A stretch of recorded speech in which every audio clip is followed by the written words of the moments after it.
첫 장관이 지난 20일 오후 해군 7기동전단을 방문해 군사 대비태세를 점검하고 장병들을 격려했습니다. 이 장관은 어디든지 신속히 전개해 북한의 도발을 단호하게 억제 대응할 수 있는 능력과 태세를 갖춰야 한다고 강조했습니다. 육군 7사단이 지난 19일 신규 전력화가 시작된 K-16 기관총으로 실사격 훈련을 했습니다. 이번 훈련은 K-16D 기관총을 비롯해 다양한 화기로 공용 화기 사격을 진행하면서 장비 운용 능력과 사격술 향상에 초점을 맞췄습니다. 한국형 전투기 KF-21의 첫 비행 임무를 완수한 안준현 소령이 첫 시험 비행을 마친 후 소감과 앞으로의 각오를 전했습니다. 시청자 여러분 안녕하십니까? 국방뉴스 시작합니다. 국방부가 22일 윤석열 대통령에게 국방 정책의 방향과 세부 추진 과제를 보고합니다. 보고는 대통령 집무실에서 이종석 국방부 장관의 단독 보고 형식으로 진행됩니다. 대통령실에는 비서실장과 국가안보실장, 국가안보실 1, 2차장과 대변인 등이 배석할 예정입니다. 이번 업무 보고에는 한국형 삼축체계 확충 방안과 국방 AI 추진 전략과 중점 과제, 한미 연합연습 훈련 강화 등 주요 추진 과제의 이행 방안이 중점적으로 다뤄집니다. 업무 보고 후에는 이종석 국방부 장관이 대통령실 브리핑룸에서 업무 보고 결과를 직접 설명할 예정입니다. 이종석 국방부 장관이 20일 해군 7기동 전단을 방문해 군사 대비 태세를 점검하고 장병들을 격려했습니다. 이 장관은 이 자리에서 기동전단은 특정 해역에 국한되지 않고 어디든지 신속하게 전개해 북한의 도발을 단호하게 억제하고 대응할 수 있는 능력과 태세를 갖춰야 한다고 강조했습니다. 또 제주 민군 복합항은 통합과 평화의 상징으로 지역사회와 상생하면서 국민들로부터 신뢰받을 수 있게 노력해달라고 당부했습니다. 서해 류성룡함 장병들을 격려하는 자리에서는 이지스함이라는 첨단 무기체계가 진가를 발휘하려면 장병들의 정신적 대비태세와 장비 운용 능력이 중요하다며 북한의 핵과 미사일 위협에 대비할 수 있는 대탄도탄 작전태세 유지에 만전을 기해달라고 강조했습니다. 지난해 12월부터 신규 전력화가 시작된 K-16 기관총이 야전부대에 속속 배치되고 있습니다. 지난 19일 육군 7사단은 새로 도입된 기관총으로 실사격 훈련을 했는데요. 유지윤 기자가 훈련 현장을 취재했습니다. 공용화기 사격이 예정된 강원도 화천의 훈련장. 7사단 전차대대 장병들이 분주하게 움직이며 다양한 기관총과 탄을 준비합니다. 중대장의 명령에 맞춰 일제히 방아쇠를 당기는 장병들. 사격 실시. 기관총 3정에서 동시에 불을 뿜으며 날아간 총탄이 1km 거리의 피탄지를 사정없이 때리며 흙먼지를 일으킵니다. 아군 전차를 노리고 접근하는 적을 효과적으로 제압하기 위한 기관총 사격은 전차대대 장병들에게 아주 중요한 훈련입니다. 부대는 K-16D를 비롯해 K-6와 MG-50 기관총 등 다양한 화기로 공용화기 사격을 진행하면서 장병들의 장비 운용 능력과 사격술 향상에 중점을 뒀습니다. 실전적인 실사격 훈련을 통해 주어진 임무를 반드시 완수할 수 있다는 강한 자신감을 얻었습니다. 앞으로도 대한민국 최전방을 지키는 7사단의 일원으로서 완벽한 임무 수행을 위해 최선을 다하겠습니다. 7.62mm 탄을 사용하는 K-16 기관총은 지상군의 화력을 보강하고 오래된 M60 기관총을 대체하기 위해 개발됐으며 기존 기관총에 비해 사격 속도와 사거리가 30% 이상 증가했습니다. M60과 K-16D를 모두 사격해본 결과 K-16D 기관총이 연사 속도나 기능 면에서 훨씬 좋아졌음을 느낄 수 있었습니다. 기관총은 용도에 따라 보병이 사용할 수 있는 기본형 K-16, 전차와 차량에 접근하는 적을 제압하는 K-16D, 그리고 항공용 방아쇠가 적용돼 헬기 등에 적합한 승무원용 K-16E로 구분됩니다. 부대는 새롭게 전력화된 장비 집체 교육과 실사격을 주기적으로 진행해 장병들의 실전 감각을 최고 수준으로 유지한다는 계획입니다. 육군 7사단은 이번 공용화기 사격을 통해 신규 전력화 무기인 K-16 기관총의 운용 능력을 숙달했습니다. 국방뉴스 유시훈입니다. KF-21 보람의 시험 비행은 대한민국 역사의 한 획을 그으며 모두를 설레게 했죠. 보람의 첫 조종관을 잡은 우리 공군의 조종사 안준현 소령이 이륙 순간의 감동과 앞으로의 각오를 보내왔습니다.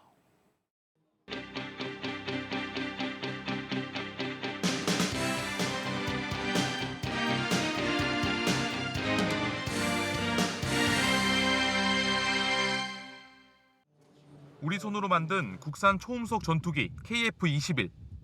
보람의 첫 조종관을 잡은 안준현 소령은 이륙 순간이 가장 기억에 남는다고 전해왔습니다. 항공기 바퀴가 땅에서 떨어지는 순간이 가장 부담되는 순간이기도 했지만 제 기억에 가장 기억에 남는 뭉클한 순간이었던 것 같습니다. 정확한 평가에 대한 부담도 있었다는 안소령. 보람의 첫 비행에는 수많은 훈련도 필요했습니다. 1년 기간 동안 많은 것들을 준비를 했었는데 개통 교육, 시뮬레이터 훈련, 그리고 각종 검토 등등을 수행한 결과 임무를 성공적으로 수행할 수 있었던 것 같습니다. 지금까지 내가 타왔던 항공기들과 크게 다르지 않다라는 믿음과 그리고 내가 해왔던 훈련들, 시뮬레이터와 이런 HQS 장비와 다르지 않다라는 생각으로 믿고 임했던 것 같습니다. 장비에 대한 믿음과 철저한 훈련으로 성공적으로 마친 시험 비행. 그가 평가하는 KF-21 CJ 1호기는 어떨까? 엔진이 2개인 만큼 추력이 그리고 가속력이 상당했던 것 같습니다. 물론 제가 착륙 형상에서만 비행을 했지만 이륙이라든지 착륙, 임무 중에도 큰 어려움을 느끼지 못할 정도로 항공기의 성능은 우수했던 것 같습니다. 최초 비행처럼 마지막까지 안전하게 비행하는 것이 목표라는 안소령은 보람의 시험 비행을 책임진 남다른 각오도 전해왔습니다. 매 소티마다 정확한 조작을 통해서 정확한 데이터를 얻는 것이 제 개인적인 목표이고 앞으로 더 나아가서는 후배 조종사들이 모두가 만족할 만한 그런 최적의 항공기를 만드는 데 노력을 하고 싶습니다. 국방뉴스 조다니엘입니다. 대한민국의 자유와 평화를 위해 목숨을 바친 호국의 영웅 고 박진호 일병이 72년 만에 가족의 품으로 돌아왔습니다. 참전 유공자의 희생과 헌신을 되새기는 호국의 영웅 기환 행사가 열린 건데요. 이금주 기자가 전해드립니다. 고 박진호 일병의 유해가 오랜 시간을 지나 조국의 땅, 가족의 품으로 돌아왔습니다. 남동생은 72년 만에 형의 유해를 품에 안았습니다. 6.25 전쟁 당시 위기에 처한 나라를 구하기 위해 사랑하는 가족의 곁을 떠나 인천 상륙작전과 원산 상륙작전, 장진호 전투에 참전하고 장렬히 장하하신 호국 영웅 고 박진호 일병은 1993년 북한 함경남도에서 발굴되어 2019년 미국으로 송환되었다가 국내로 봉환되었습니다. DNA 감식 결과 남동생과 형제 관계가 확인되어 72년 만에 신원이 확인된 겁니다. 국가보훈처는 호국 영웅을 최고의 예우로 맞이하기 위해 호국 영웅 귀환패와 호국의 얼함을 전달했습니다. 6.25 참전기장 수여에 이어 헌화와 분향을 하고 모두가 호국 영웅께 경례를 올리며 예를 표했습니다. 박민식 국가보훈처장은 추모사를 통해 유가족에게 위로와 고인의 명복을 전했습니다. 우리 정부는 이런 모를 산야에 잠들어 계신 12만 2천여 명의 호국 영웅들이 조국과 가족의 따뜻한 품에서 영면하시도록 모든 정성을 다하겠습니다. 국가가 끝까지 책임지는 인류 보훈을 실현하고 호국 영웅 한 분 한 분의 이름이 대한민국 역사에 명예롭게 기억되도록 하겠습니다. 수많은 사람들의 추모 행렬 속에 고 박진호 일병의 유해가 봉송됩니다. 호국의 영웅 고 박진호 일병의 유해는 이제 부모님이 잠들어 계신 선산으로 이동되고 그토록 끓이던 조국의 땅에서 영원한 안식에 들어갔습니다. 오늘 호국 영웅 귀환 행사는 전쟁의 포화 속에서 대한민국을 수호하여 오늘날 우리가 누리는 자유와 평화를 우리에게 선물한 호국 영웅을 기억을 하고 감사드리는 의미를 담고 있습니다. 그렇게 정부와 전 국민들은 호국 영웅을 최고의 예우로 환영하면서 앞으로 우리가 살고 있는 이 자유 대한민국을 더욱 번영토록 만드는 것이 숭고한 헌신하신 분들에 대한 도리이고 그것이 우리의 책무라고. 국가보훈처는 국가와 국민을 위한 숭고한 희생 정신을 이어받아 평화롭고 번영된 나라를 만들어 나가겠다고 밝혔습니다. 국방뉴스 이금주입니다. 병무청이 공식 유튜브 채널을 통해 병역 이행을 응원하는 자랑스럽군 챌린지를 진행합니다. 지난해 진행됐던 시즌2에 이어 올해 시즌3를 기획한 건데요. 김다영 기자입니다. 병무청이 병역 이행을 앞두고 있거나 현역과 보충역 등 다양한 방법으로 병역 의무를 이행하고 있는 청년들에게 영상 응원 메시지를 제작해 병무청 유튜브에 공개합니다. 올해 세 번째를 맞이한 자랑스럽군 챌린지 캠페인은 병역 이행의 자긍심 고취와 병역이 자랑스러운 사회 분위기 확산을 위해 기획됐습니다.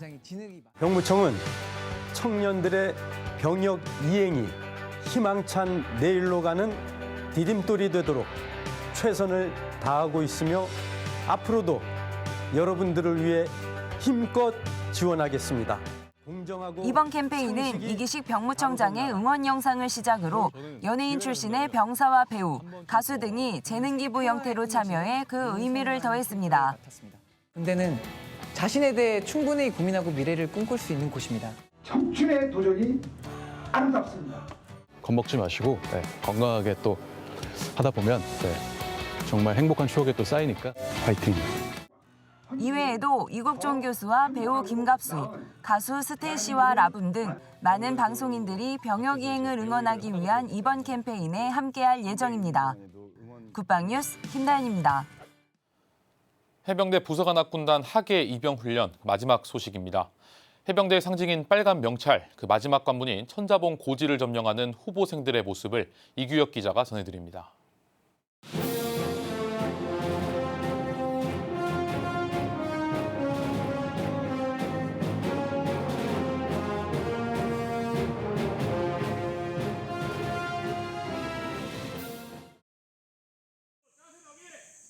해가 뜨기도 전 극기주 훈련의 한창인 후보생들의 모습이 보입니다. 빨간 명찰을 달기 위한 마지막 관문, 천자봉 고지정복 훈련 현장입니다. 천자봉 고지정복 훈련은 모든 해병에게 인내심과 강인한 체력, 필승의 신념을 체험하게 함으로써 선배 해병의 상승불패 전통을 계승하고 호국 충성 해병대를 다짐하게 하는 상징적인 훈련입니다. 올라가는 구간마다 해병대를 떠오르게 하는 문구들이 눈에 띕니다. 하면 된다! 안 되면 될 때까지! 하면 된다! 안 되면 될 때까지! 힘들 때마다 구호를 복창하며 포기하지 않고 앞으로 나아갑니다. 화이팅! 화이팅! 화이팅! 할 수 있다! 빨간 명찰을 받기 위해 그리고 대한민국 해병대가 되기 위해 최선을 다합니다. 무슨 생각으로 올라가고 있어요? 빨간 명찰을 받고 싶어서 올라가고 있습니다. 안 힘드세요? 힘듭니다. 네, 할 수 있습니다. 왜 해병대 부사관이 되려고 하시는 건가요? 강인한 해병대 부사관이 되어 가족을 지키고 나라를 위해 희생하고 싶습니다. 지친 기색이 역력하지만 서로를 응원하며 천자봉 정상에 도착합니다. 부사관학군단 화이팅! 부사관학군단 화이팅! 후보생들이 천자봉 정복 훈련을 통해 해병대의 명예와 역사를 계승하고 있습니다. 정상에 도착한 후보생들이 무장을 해제하고 달콤한 휴식을 갖습니다. 천자봉 고지정복 훈련이 끝나고 이어지는 빨간 명찰 수여식. 그래. 부사관고생 서재와 충성을 다하겠습니다. 필승! 필승! 후보생들이 그토록 원했던 빨간 명찰이 수여되고 선배 해병들이 축하해줍니다. 많은 선배들이 피와 땀으로 지켜온 빨간 명찰이 우측 가슴에 부착된 상태로 해병대 행동강령 준수를 외치며 진정한 대한민국 해병이 되었음을 선서합니다. 나는 내가 싸울 수 있는 한 절대 항복하지 않을 것이며 내 부하 또한 항복하지 않고 끝까지 싸우도록 할 것이다. 15연대장은 후보생들을 축하하며 장차 전투 현장의 핵심 리더로서 해병대의 명예와 전통을 이어가는 초석이 될 것을 당부했습니다. 오늘 여러분들 가슴에 부착된 빨간 명찰은 정의와 자유를 위하여 적과 싸우면 반드시 이기는 우리 해병대의 상징입니다. 빨간 명찰의 의미가 더욱 빛날 수 있도록 남은 기간 동안에도 열정적으로 교육에 임하고 인간하는 그날까지 최선을 다해주길 바랍니다. 해병대로서의 자부심과 자긍심을 높인 후보생들이 앞으로 남은 훈련도 최선을 다하겠다고 다짐했습니다. 빨간 문자 받아서 감회가 너무 새롭고 기분이 너무 좋습니다. 훈련 정말 힘들었는데 동기들이 있어서 같이 버틸 수 있었고 앞으로 얼마 남지 않은 훈련 끝까지 받아서 멋진 해병대가 되었으면 좋겠습니다. 아르헨티나 18기 화이팅! 국방뉴스 이규혁입니다. 7월 21일 오늘의 국방단신 전해드립니다. 육군과 주한미군 사령부가 20일 육군본부 군사경찰실에서 전시 포로 및 민간인 억류자 이양에 관한 한미 합의각서 시행 세칙 개정 체결식을 했습니다.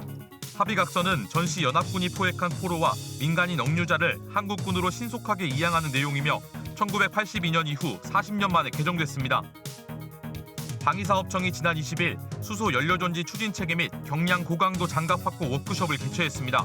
워크숍은 미래 기동무기 체계의 기동성과 생존성 향상을 위해 마련됐으며 국방과학연구소와 육군본부, 민간인 연구소 등 70여 명이 참석했습니다. 육군 5군단이 한미연합작전 능력을 높이기 위해 20일 캠프 험프리스를 찾았습니다. 군단장을 비롯해 전투참모단 40명은 캠프 주요 시설을 견학하고 정보작전 등 다양한 분야에 관한 전술 토의를 이어갔습니다. 부대는 지속적인 한미 교류로 작전 수행 능력을 향상하겠다고 밝혔습니다.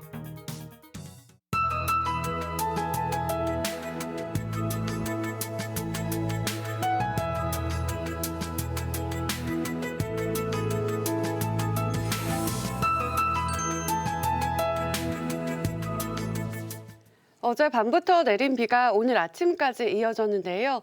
비가 그치고 나면 후텁지근한 날씨를 보이겠습니다. 자세한 날씨 알아보겠습니다. 오전에는 중부지방을 중심으로 비가 내렸는데요. 비는 낮이면 대부분 그치겠지만 일부 지역은 밤까지 산발적으로 이어지겠고요. 강원 영동 지역은 내일 새벽까지도 길게 이어지겠습니다. 비가 그치고 나면 하늘 흐린 가운데 후텁지근한 날씨가 이어집니다. 한낮에 서울이 30도, 대구 31도까지 오르겠는데요. 습도가 높아서 더위 불쾌감도 심하겠습니다. 내일도 무더위 속에 전국 대부분 지역에 소나기가 지나겠습니다. 자세한 기온 살펴보시면 내일 아침 최저기온 서울은 23도, 대구는 22도로 출발을 하고요. 한낮에는 서울이 30도, 원주 31도, 대구 32도까지 오르겠습니다. 작전 기상입니다. 해상 작전에 제한이 있겠습니다. 주말에는 전국에 다시 비가 내리겠습니다. 이상 공군 기상단 제공 기상정보였습니다. 보람의 첫 조종관을 잡은 우리 공군의 안준현 소령. 시험 비행을 위한 훈련과 남다른 사명에 대한 이야기를 전해드렸는데요. 성공적인 시험 비행을 바탕으로 KF-21이 우리 영공을 지키는 그날을 바라봅니다. 국방뉴스 마칩니다. 고맙습니다.